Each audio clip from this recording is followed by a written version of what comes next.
Happy holidays, everybody. Happy holidays. Anyhow, not to bitch on a holiday, but let's make this really quick and simple. If you've been watching my stuff and you subscribe to my channel, please subscribe to my channel. Give me some likes. Give me some comments. Because I'm getting to the point where I really don't even want to make these videos no more. And the reason why is because I don't think that I'm getting shown where I need to be shown at. So YouTube isn't like sending out my videos the right way. So if you run across my video, please give it a like, give it a comment, and give it a share. Even if maybe it's not exactly what you were looking for, alright? Because it might be something that somebody else is looking for. Anyhow, I'm going to turn you around. I am pissed off. When it comes to certain things, I was a framer for commercial buildings and drywall, alright? I'm not a plumber. I'm not an electrician. And my battery's about to die. So I'm going to restart this as soon as I plug this in. What's the luck? What's the luck?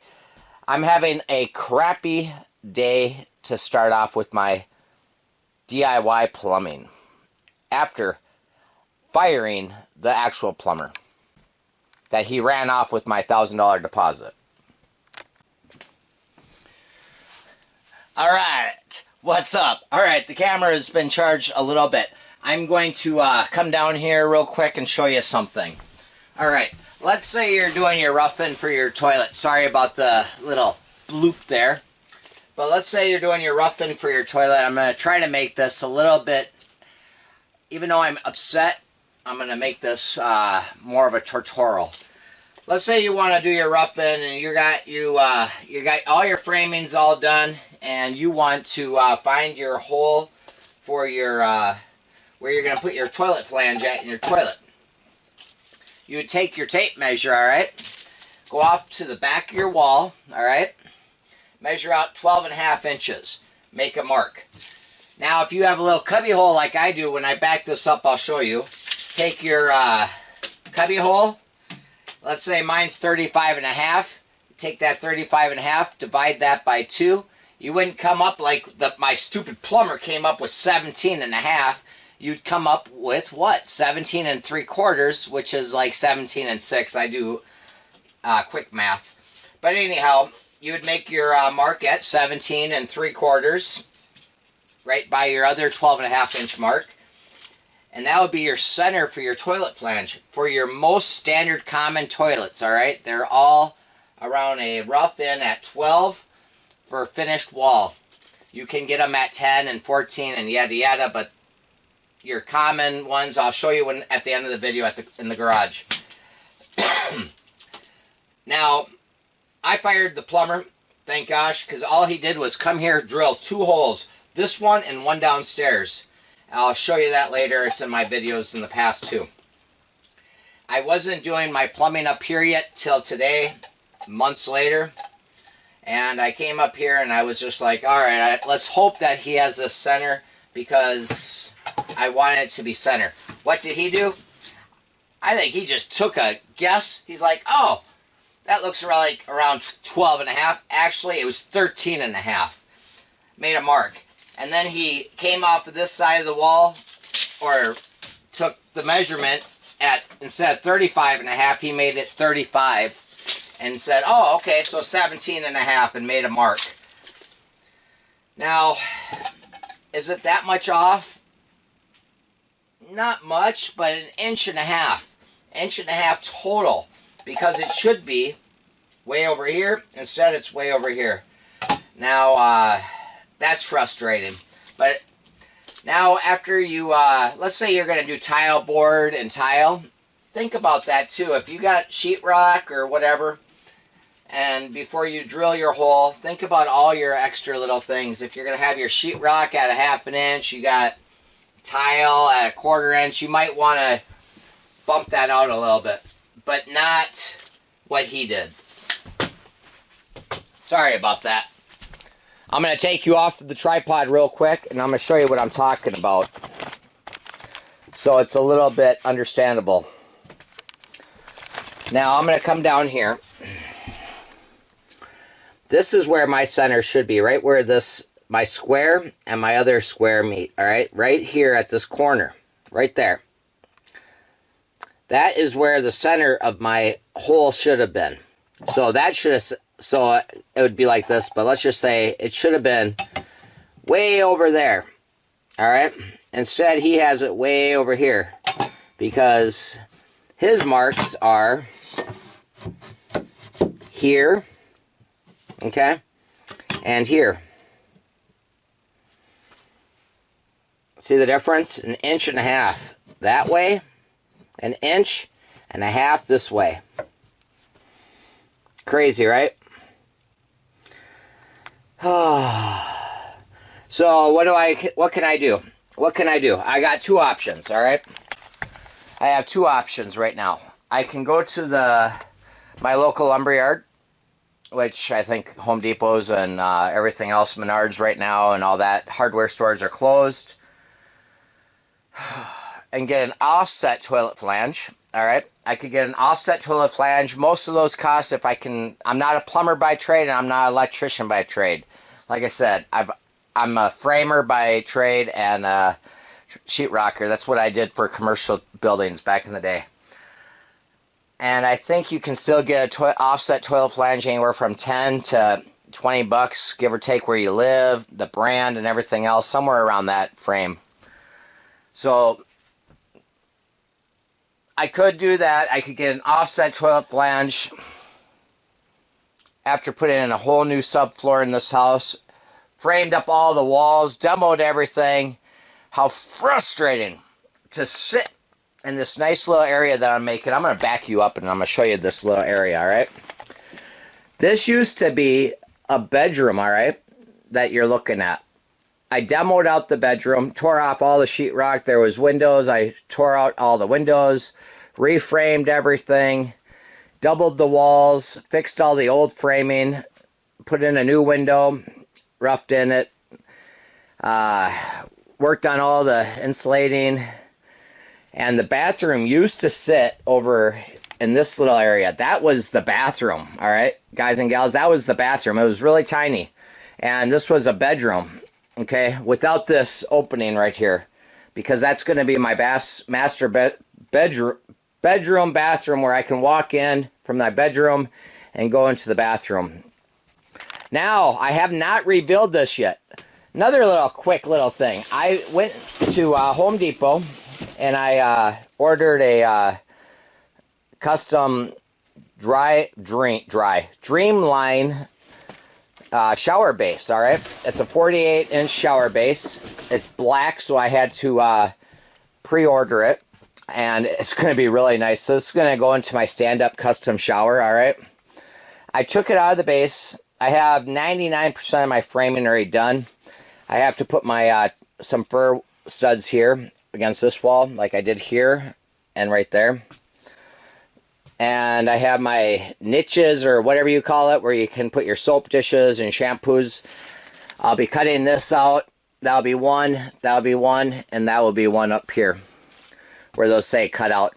But this is the only reason I'm talking about this right now is because I want to, I could have taken this out of the box over here, looked at the paperwork, and then did the same thing. Let's say the paperwork said measure off the back of the wall, blah, blah, blah inches, from the side of the wall, blah, blah inches, make that your center hole. You never know if it's going to be perfect, right? So I wanted to take it out of the box. I left it in the plastic so it doesn't get damaged.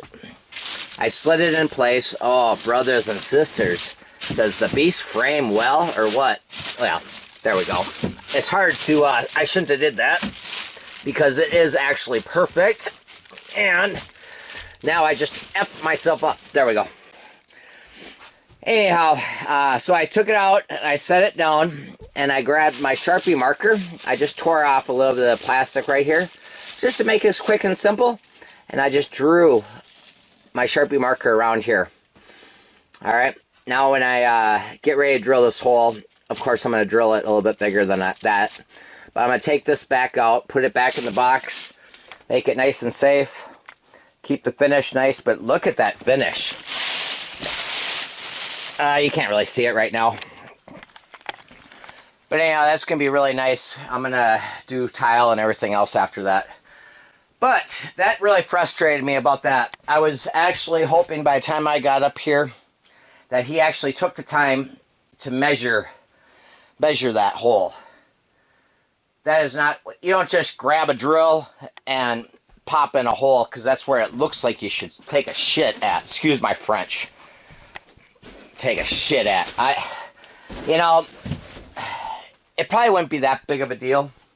But when I sit down here, all right, and I'm taking a deuce, and I'm looking that way, I'm going to realize it, and I'm going to know that that is actually off. Or when I'm reaching for that toilet paper, and I'm going to know that, wow.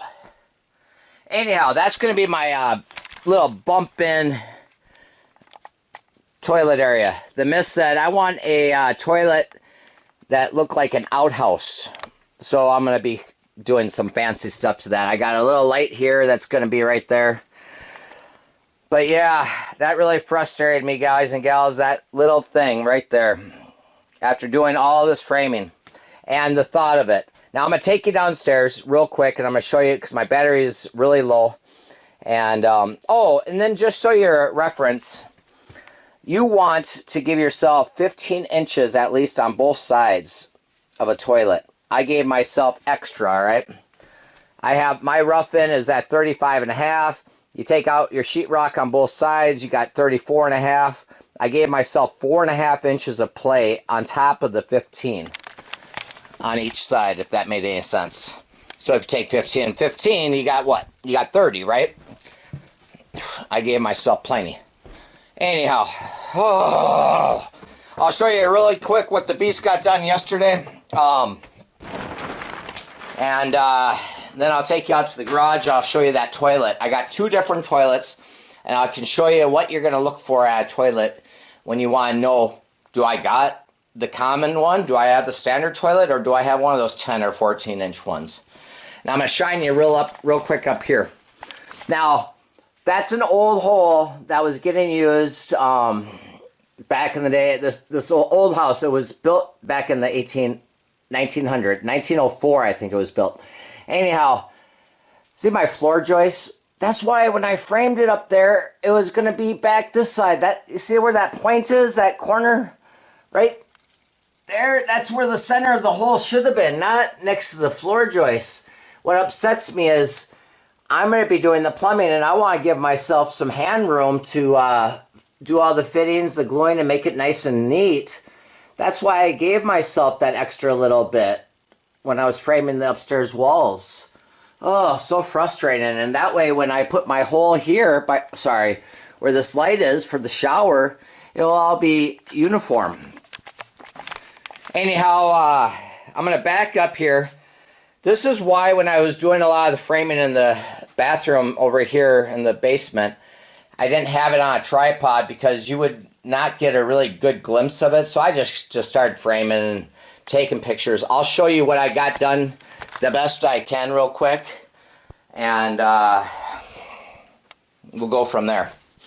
So anyhow, I'm going to turn you back here. Sorry about all the bouncing. That's where my vanity is going to be in. I have a little built-in, just like upstairs the toilet. It's going to be a built-in area for my 48-inch vanity.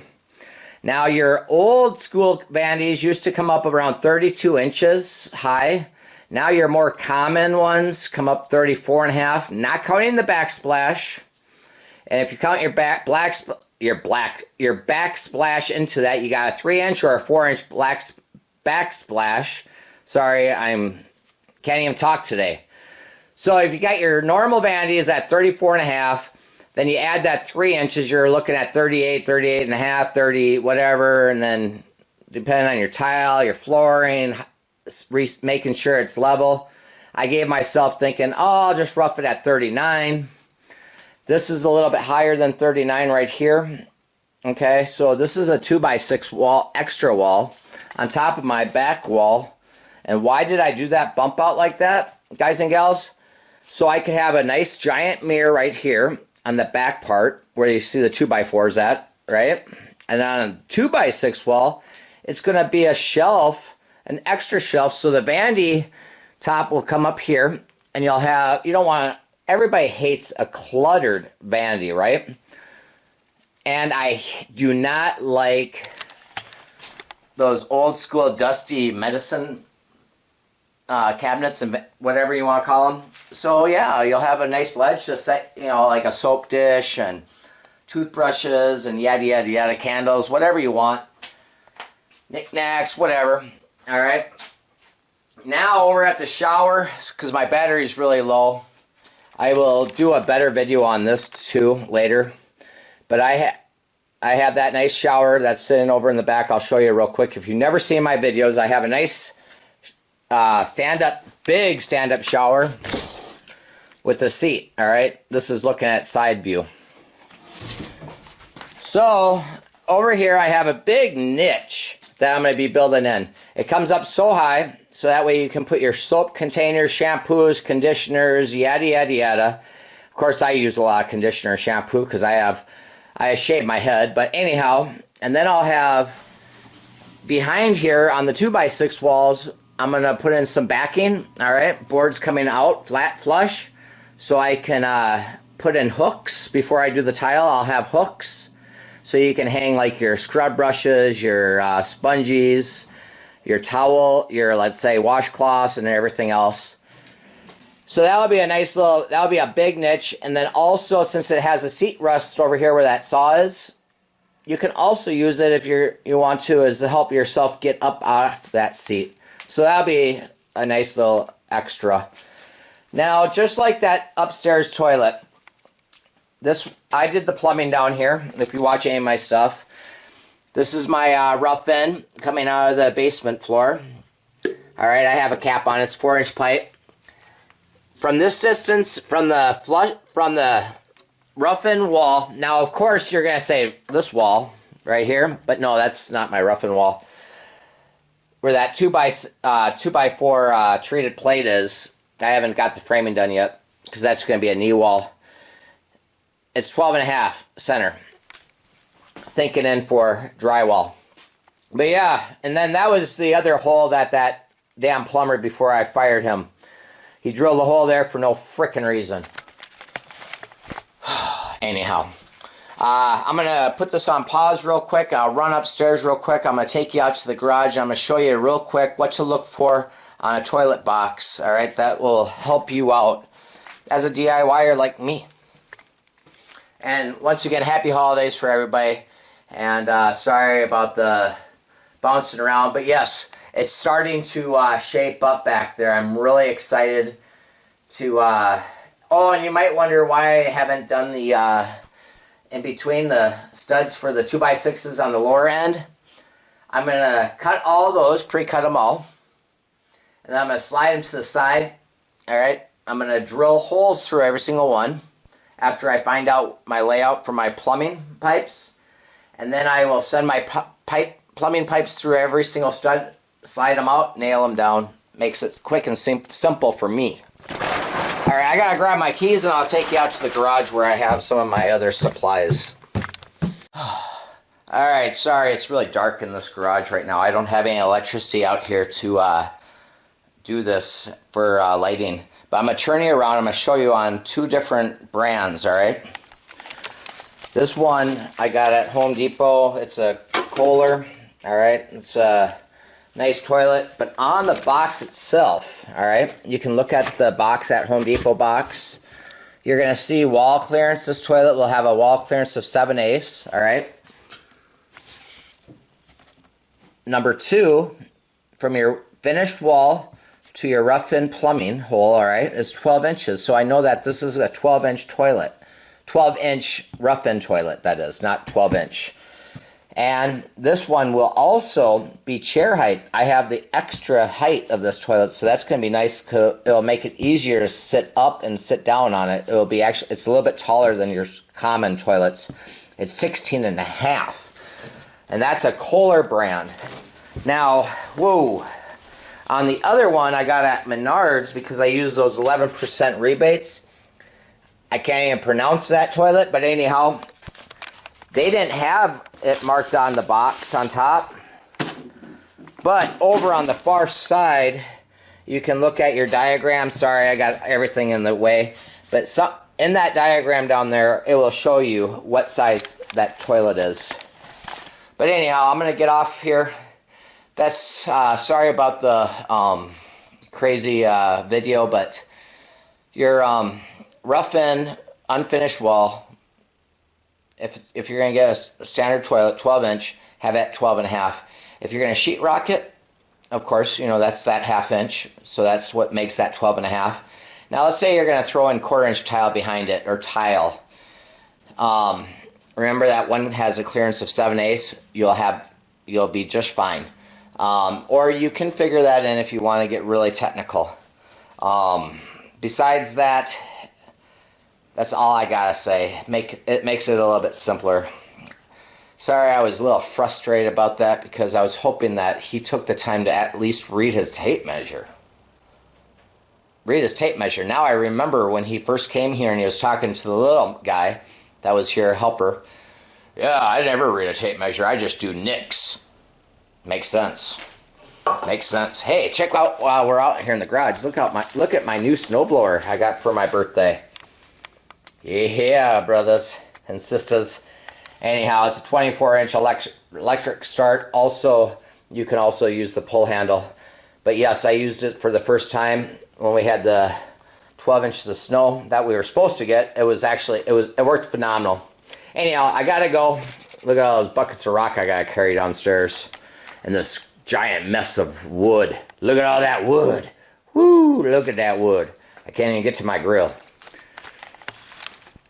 And I can't even get to my weight bench back there. Have a nice holiday. Happy holidays. And sorry about the crazy footage. It's just what it is. It's just what it is. It's a lonely holiday, though, for me.